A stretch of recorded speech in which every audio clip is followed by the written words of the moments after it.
Hey there, everybody. Pete Pardo here from Sea of Tranquility. Welcome to another edition of Ranking the Albums. Today, we are going to look at the short but pretty sweet studio album history, discography of San Francisco's very own Jefferson Airplane. All right, a very, very important band on the West Coast psychedelic scene in the mid to late 60s. They were a band that kind of came out and made quite a stir.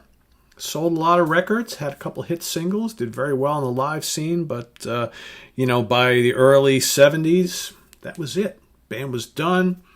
Jefferson Starship kind of morphed out of that, went on to have even greater success, but I think the influence of the Airplane cannot be denied. Some really, really strong albums. I had a hard time with this ranking because, first of all, I haven't been an Airplane fan forever. This is a band that I've always kind of liked some songs, and I had an album or two, but it wasn't until about maybe 10 years ago that I decided to, go out and kind of complete their catalog and, dive into the band a little bit more. And, I will say that the psychedelic scene, while I like a lot of bands, I'm not a massive psych fan, but I do really appreciate it as a musical art form.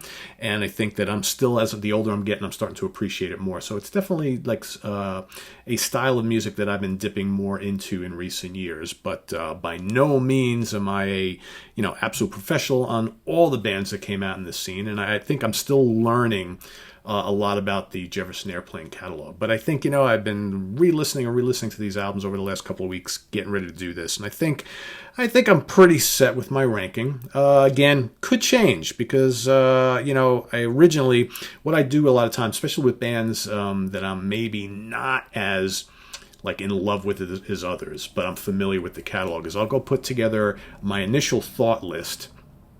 Then I'll go listen to the catalog a couple times, and I'll be like, all right, yeah, this needs to move, and that one needs to come down, and all that kind of stuff. And I actually did that 4 times with these guys. So last night, I was like, all right, I moved another couple around, and I think I know where I'm going with this. But again, I think we can agree, pretty strong catalog, a lot of good albums. Everybody's going to kind of rank these differently, and that's the way it should be. So, because I'm sure there's folks that grew up with the Airplane. Unlike myself, I didn't listen to them until much later in life. So for those of you who are maybe teenagers in the late 60s or into the 70s, and you kind of grew up with these albums, you probably know them a little better than me, and you'll probably rank them a little bit differently, and that's totally cool. It's the way it should be. All right, so I have all of them except for one. And I've heard that one numerous times. Not a huge fan. Coming in at number 8, we got 8 we're looking at here.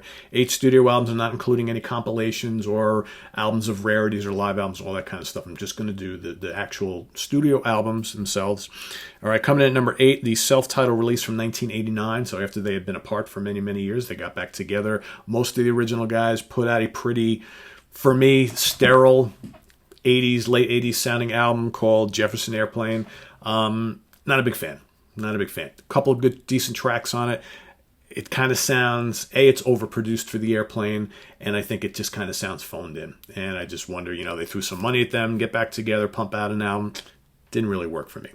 I think by far that is the least successful of the Airplane albums. I think most of everything else in the catalog much, much better. So that's coming at number 8. Number 7, let me find it here.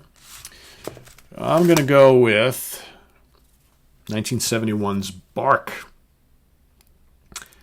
Yeah, not a big fan of that album cover, right? It's pretty plain Jane. This was their second to last studio album before the breakup. You know what? It's not a bad album by any means. I think the early 70s albums for me are pretty solid. When the Earth Moves Again, Crazy Miranda, Wild Turkey, Lawman, some pretty good stuff on here. All right. And you got some, Papa John Creech, is that his name? Forget the guy's name, playing fiddle. Kind of a nice addition to the band, I think, on their last couple of albums. So adds this kind of down home feel, which is a little bit different. I think the latter period albums, moving away from that kind of mystical psychedelic nature of the early part of the catalog. A lot of pretty good rock songs on here. I dig this album. I think it's pretty strong. Coming in next, let's see, and again, this is part of the catalog where I move things around quite a bit. So I actually had this originally a little bit higher, but as I've been kind of re-listening to them lately, I moved it down a little bit lower. I do like this album. Their debut, Jefferson Airplane Takes Off. course, this is before Grace Slick joined the band. All right. This is more of a Marty Balin album. Okay, he's basically like the main singer at this point. They had another female singer in the band who did not last too long. Not a bad album. I think very much a product of its time. So this came out in 1966. Some good tracks on here. Run Around, Come Up the Years, Blues from an Airplane, Let Me In. It's kind of flowery. All right, it's not as much kind of interesting guitar work from Jorma Kaukonen and Paul Kantner. I think you'll get that more on later albums, but I still think there's some good tunes on here. Like I said, more of a Marty Balin album than some of the others. All right, next up, where are we? All right, so this one kept moving up. I originally had this one when I first made my first list. This one kind of came out it started at number 7, but it's been creeping up. In fact, I listened to it a couple times yesterday too, and I was like, man, I'm liking this album more and more. This is the final one before the long breakup, 1972's Long John Silver. This is actually a pretty rocking album, and I think if you're a Jorma Kaukonen fan and you like the direction that those two guys went on in Hot Tuna, I think you get a lot of that here. It's pretty bluesy. It's pretty slashing guitar licks. I think Grace Slick sounds pretty venomous on this album. The title track is great. I love, Airy, Gang of Eagles. Very cool tune. I love her vocals on that. What else? Twilight Double Leader. Milk Train is a pretty rockin' bluesy tune. Dig that quite a bit. Son of Jesus. Eat Starch Mom, Alexander the Medium, Trial by Fire. I don't know, man. It's the more I listen to this album, the more I'm kind of digging it. I know it's kind of a little far removed from the early part of the catalog that everybody loves, Sur Allistic Pillow and all that kind of stuff. But I don't know, Grace Slick sounds pretty. This to me is like Grace and Jorma's album. Good stuff. I dig it. Like I said, ask me again in a couple of weeks. That might even rank a little higher. All right, so that was number 5. Coming in at number 4 is, where is it? After Bathing at Baxter's from 1967. Pretty strong album. The Battle of You and Me and Pooneel, however they say that. What else? Martha, Wild Time, The Last Wall of the Castle. This is your prototypical psychedelic Airplane album. This, some of these albums coming up here are just indicative of the San Francisco scene right around that time. Of course, you got The Dead, and you got Santana, Quicksilver Messenger Service, and, all these great bands, Moby Grape, all these great bands kind of bubbling around down there in California, putting out some pretty groundbreaking, interesting music. All right, and the Airplane were at the forefront of that. All right, coming at number 3, I'm going to go with Crown of Creation. Little mellower album. I think some really good acoustic guitar work from Jorma on here. Jack Cassidy, as always, stellar bass player. Here you got, Grace and Marty. Great team, by the way. But this album has this kind of like, I don't know, kind of mystical feel that I really dig. It's got, love the title track, love Lather, a lot of, Star Trek. What else? Ice Cream Phoenix, Greasy Heart, a lot of good stuff on here. It's a pretty intricate album. This is not like, for me, you're like kind of easy listening Airplane album, sorry. But I dig it, and I love the cover, love the back cover. Pretty sweet album, I think. So that comes in at number 3 from 1968.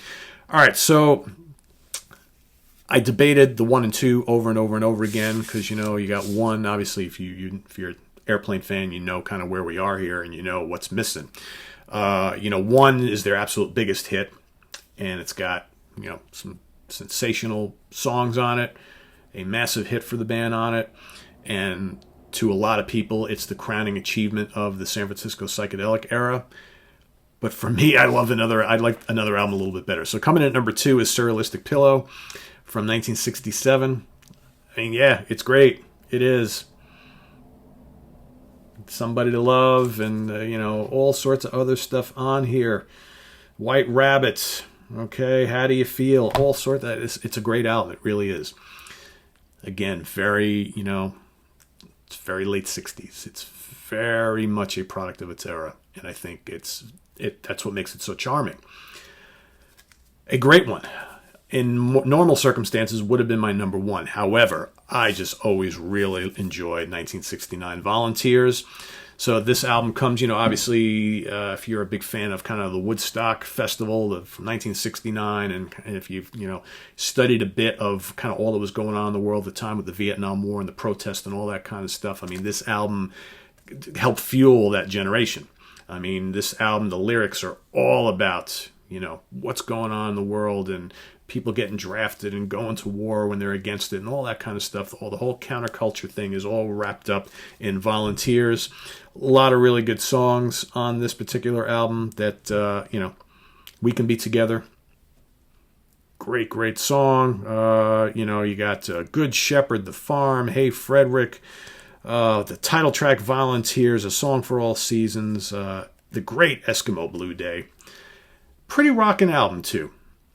Pretty rockin' album, and I think the band ready to kind of cross into the 70s, and I think that, lineup changes are starting to happen or will be starting to happen. I think that, after 69, after Woodstock, after Altamont, and the 70s came in, it's like things were never the same for a lot of those bands, a lot of the fans, right? The world was not the same. But for me, Volunteers is my favorite Jefferson Airplane album. I dig it, but you know what? These are all really, really strong, I think. For me, with the exception of the 89 album, I like all these quite a bit. These are pretty good, very, very important albums to, not only the psychedelic scene, but rock and roll in general in the late 60s. So there you have it. I'd love to see what you guys think about, how you rank this catalog. So do that down below in the comments and visit us on the web at www.seaoftranquility.org. We're on Facebook, we're on Twitter. Of course, we're here on YouTube all the damn time. So in case you want to see where they are, these are the little sets that I got. All right. These are very cool. You get all the studio albums plus the live album. All right. Bless its pointed little head. All right, very cool little LP replica type sleeve sort of things. They all sound great. Very good to get the whole catalog in like one, 2 little shots there. So very cool. So anyway, tomorrow we have got 2002 favorite album of the year. More rankings, more stuff, more guest stars coming up next week and over the weekend. So a lot of things happening here on the channel, and you don't want to miss any of it. So have a good day, guys. We'll see you real soon. All right, bye-bye.